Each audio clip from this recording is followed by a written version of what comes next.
I do a lot of things, but my basic focus is helping people live happier, healthier, wealthier lives. Usually I do that through solving problems related to financial issues, whether that's growing their business, helping them with their retirement, maybe it's helping them figure out college funding plans. We do a lot of comprehensive financial planning since that's what most people seem to be lacking. I got into this business through a fairly interesting path.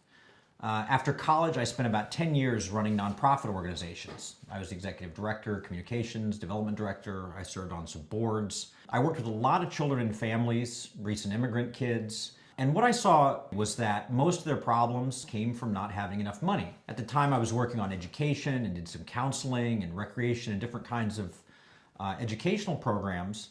But everything always sort of circulated back to family pressures about money.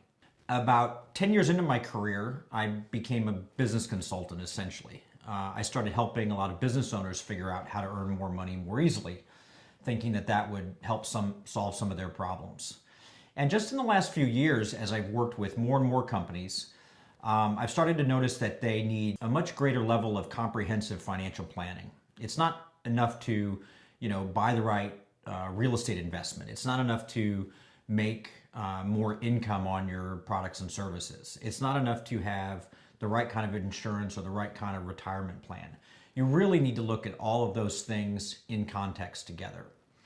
So what happens a lot of times is people will come in, they'll have a specific problem. Let's say they're trying to figure out what they should do with their 401k after they've left their job. Well, the way most people are approaching that kind of financial planning is sort of like building a house, somebody trying to build a house with a plumber, an electrician, and a carpenter, none of whom talk to each other, and none of whom are operating from a central plan.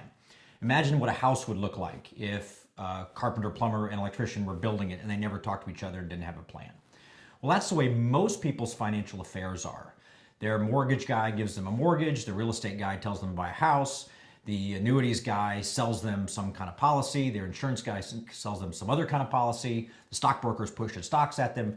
Nobody looks at their entire financial picture and says, what do you really need to get where you want to be in life? And how do these things interrelate? If we compromise here, do we need to compromise here to get something more in this area? In that sense, we're even pretty unusual group of financial advisors.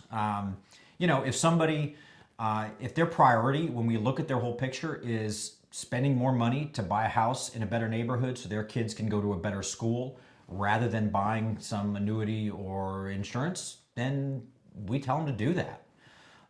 If, though, they need to cut back on their lifestyle spending a little bit or approach their tax situation differently in order to have more money during retirement when they really need it, we'll advise them to do that. Overall, we help educate people. And I always say we're not typical insurance or financial agents or salespeople. What we really are is researchers.